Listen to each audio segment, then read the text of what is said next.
नमस्कार, SPT news में आपका स्वागत है। पेश है 17 जून मंगलवार दोपहर 3:15 बजे राजस्थान के विभिन्न शहरों की 15 बड़ी खबरें। सबसे पहले एक नजर डालते हैं आज की हेडलाइंस पर। नगर पालिका ईओ के 8 ठिकानों पर ईडी की रेड। काली कमाई से 80 लाख का फार्म हाउस बनाया, 1 करोड़ 30 लाख के फ्लैट खरीदे। विश्व का सबसे ऊंचा रावण का पुतला बनाने के लिए मांगे आवेदन, सिर्फ एक नहीं भरा। पहले दिन अभ्यर्थियों में दिखा उत्साह, एक सेंटर पर जायजा लेने पहुंचे नए अध्यक्ष साहू। अजमेर में जैन समाज ने निकाला मौन जुलूस। अंतर्राष्ट्रीय योग दिवस से पहले मुख्यमंत्री ने सुरक्षा कर्मियों और विद्यार्थियों के साथ किया योग। और अब खबरें विस्तार से सुनिए। भ्रष्टाचार निरोधक ब्यूरो की टीम ने कोटपुतली बहरौल जिले के नगरपालिका पावटा प्रागपुरा के अधिशासी अधिकारी फतेह सिंह मीना के 8 ठिकानों पर रेड डाली। इसमें जयपुर के जगतपुरा, विराटनगर, पावटा, शाहपुरा, कोटपुतली, थानागजी के विभिन्न ठिकानों व ऑफिस शामिल हैं। मंगलवार तड़के एसीबी को सर्च के दौरान कई अहम डॉक्यूमेंट भी मिले। फतेह सिंह की ओर से जगतपुरा जयपुर में 2 लग्जरी फ्लैट करीब 1 करोड़ 30 लाख रुपए के खरीदे गए हैं। नीमका थाना के दीपावास में 1.5 हेक्टेयर जमीन खरीदी है। अलवर के थानागाजी में अपने परिचित के नाम पर करीब 15 बीघा भूमि खरीदकर फार्म हाउस डेवलप कर करीब 80 लाख रुपए का बेनामी निवेश किए गए हैं। कोटा के राष्ट्रीय दशहरा मेले में विश्व का सबसे ऊंचा रावण का पुतला बनाने के लिए आवेदन मांगे गए। आवेदन की अवधि 4 दिन आगे बढ़ाई गई है। इसके बावजूद महज एक ही फार्म में आवेदन किए गए हैं। बताया जा रहा है कि इस फार्म में पहले भी 212 फीट ऊंचा पुतला बनाने का अनुभव है। नगर निगम ने राष्ट्रीय दशहरा मेले को भव्य बनाने के लिए इस वर्ष विश्व का सबसे ऊंचा 215 फीट का रावण का पुतला तैयार करने की योजना बनाई है। इसके लिए निगम के निर्माण विभाग की ओर से भी टेंडर जारी किया गया है। राजस्थान लोक सेवा आयोग द्वारा आयोजित राजस्थान प्रशासनिक सेवा मुख्य परीक्षा 2024 के पहले दिन अभ्यर्थियों में उत्साह देखा गया। यह परीक्षा 17 और 18 जून को अजमेर के 29 और जयपुर के 48 केंद्रों पर 4 पारियों में आयोजित की जा रही है।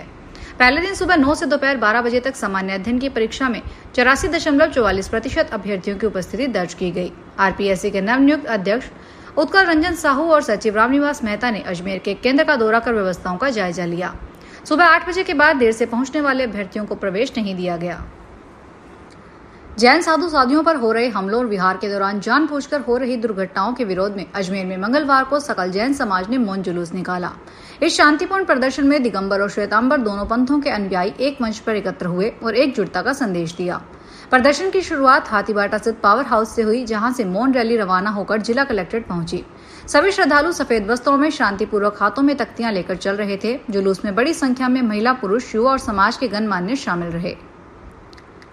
अंतर्राष्ट्रीय योग दिवस से पहले राजस्थान के मुख्यमंत्री भजनलाल शर्मा ने आज मंगलवार को सुबह मुख्यमंत्री आवास पर योग अभ्यास किया। इस कार्यक्रम में सुरक्षा कर्मियों और स्कूली विद्यार्थियों ने भी भाग लिया। मुख्यमंत्री ने योग के महत्व पर जोर देते हुए कहा कि योग न केवल शारीरिक स्वास्थ्य को बेहतर बनाता है, बल्कि मानसिक शांति और संतुलन भी प्रदान करता है। उन्होंने युवाओं और आमजन से योग को अपनी दिनचर्या का हिस्सा बनाने की अपील की। मुख्यमंत्री ने कार्यक्रम के अंत में सभी प्रतिभागियों का उत्साहवर्धन किया और योग दिवस पर अधिक से अधिक लोगों की भागीदारी सुनिश्चित करने की बात कही। अंतर्राष्ट्रीय बाजार में हो रहे बदलाव की वजह से चांदी की कीमत इतिहास के सभी रिकॉर्ड तोड़ चुकी है। मंगलवार को भारतीय बाजार में प्रति किलो चांदी की कीमत 400 रुपए से बढ़कर 1,09,600 के ऑल टाइम हाई पर पहुंच गई है। हालांकि सोने की कीमत 400 रुपए की गिरावट के बावजूद 10 ग्राम स्टैंडर्ड सोने की कीमत 1 लाख रुपए से ज्यादा पर बरकरार है। चांदी की कीमत ने जहां इतिहास के अब तक के सभी रिकॉर्ड तोड़ दिए हैं, जबकि सोने की कीमत भी 1 लाख रुपए के आंकड़े को पार कर गई है, जिसकी वजह से सर्राफा बाजार में फिलहाल ग्राहकों को कमी देखने को मिल रही है। हनुमानगढ़ में बोलेरो नहर में गिरने से 6 लोग बह गए। बोलेरो में सवार 3 लोगों को बचा लिया गया, जबकि एक महिला की इलाज के दौरान डॉक्टरों ने मृत घोषित कर दिया। 2 लोग अभी भी लापता हैं, जिनकी तलाश जारी है। बोलेरो सवार सभी लोग हनुमानगढ़ जंक्शन से सालासर बालाजी दर्शन के लिए निकले थे। हादसा लखूवाली इलाके में सुबह 7 बजे हुआ। सीओ सिटी मीनाक्षी ने बताया कि हादसे की सूचना मिलते ही लखूवाली पुलिस चौकी का स्टाफ मौके पर पहुंचा। पुलिस कर्मियों ने रेस्क्यू शुरू किया। स्थानीय ग्रामीणों और राहगीरों की मदद से रस्सी के सहारे पानी में फंसे 4 लोगों को बाहर निकाला गया। राजस्थान शिक्षा विभाग ने प्रदेश के सभी सरकारी सेकेंडरी और सीनियर सेकेंडरी स्कूल के टीचर्स और लेक्चरर्स से माध्यमिक शिक्षा बोर्ड अजमेर के रिजल्ट की रिपोर्ट मांगी है। अगर रिजल्ट खराब रहा तो संबंधित टीचर्स के खिलाफ सख्त कार्रवाई की जाएगी। वहीं अगर रिजल्ट अच्छा रहा तो इस बार प्रशस्ति भी दी जाएगी।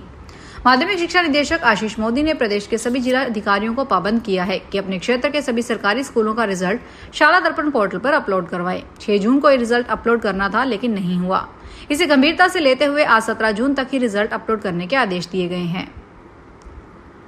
जोधपुर शहर में सेकंड हैंड वाहनों की खरीद फरोख्त करने वाले डीलर्स, एजेंट और कबाड़ियों के लिए पुलिस आयुक्तालय ने एक आदेश जारी कर 5 अहम बिंदुओं की पालना करने के निर्देश जारी किए हैं।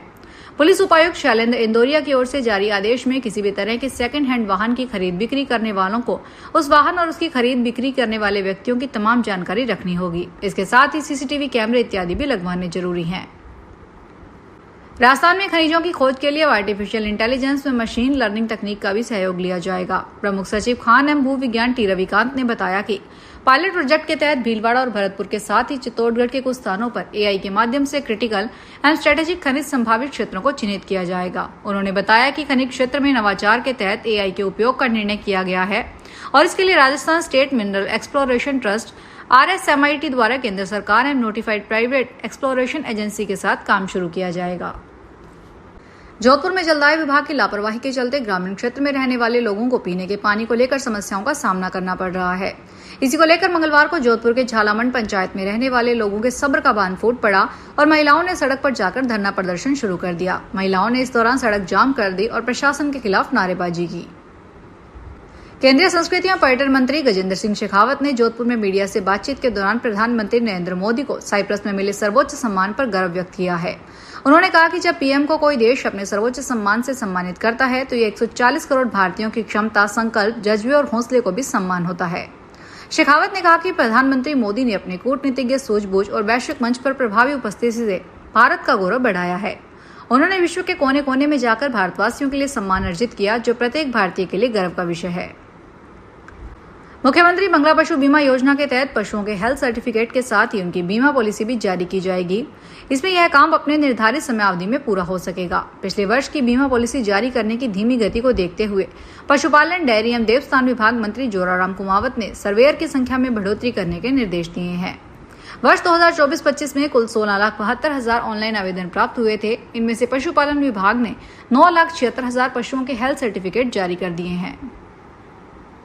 नागौर पुलिस की साइबर फ्रॉड रिस्पांस टीम ने प्रभावी कार्रवाई करते हुए साइबर फ्रॉड के 2 प्रकरणों में पीड़ितों को 1,70,000 से अधिक की राशि रिफंड करवाई है। जानकारी के अनुसार अज्ञात महिला फ्रॉडस्टर ने बिना जानकारी के पीड़ित के मोबाइल में फर्जी लिंक के जरिए फर्जी एप्लीकेशन भेजकर उसका मोबाइल हैक करके स्विस बैंक के क्रेडिट कार्ड से 2 बार में कुल 1,51,518 रुपए की और दूसरे मामले में पीड़ित के HDFC बैंक के क्रेडिट कार्ड से 35,708 रुपए की ठगी कर ली। जयपुर शहर में हरियाली और सौंदर्यीकरण को बढ़ावा देने के लिए JDS शहर के विभिन्न इलाकों में करीब 2.5 लाख फल और छायादार पौधे लगाएगा। इसके साथ ही आमजन की भागीदारी सुनिश्चित करने के लिए करीब 40,000 पौधे वितरण भी करेगा। JD आयुक्त आनंदी ने बताया कि मानसून के दौरान राजधानी में 2,45,000 पौधे लगाए जाएंगे, जो पिछले मानसून में लगाए पौधों की संख्या से 3 गुना अधिक है। इनमें से 40,000 पौधे आमजन को रियायती दर पर वितरित किए जाएंगे। प्रत्येक व्यक्ति को ID पर अधिकतम 5 पौधे फल, फूल और छायादार प्रजाति के उपलब्ध करवाए जाएंगे। फिलहाल इस बुलेटिन में इतना ही, फिर हाजिर होंगे बड़ी खबरों के साथ। अगर आप भी अपने आसपास की छोटी बड़ी और महत्वपूर्ण खबरों से अपडेट रहना चाहते हैं तो सब्सक्राइब कीजिए हमारे चैनल SPT न्यूज को और प्रेस कीजिए बेल आइकन पर।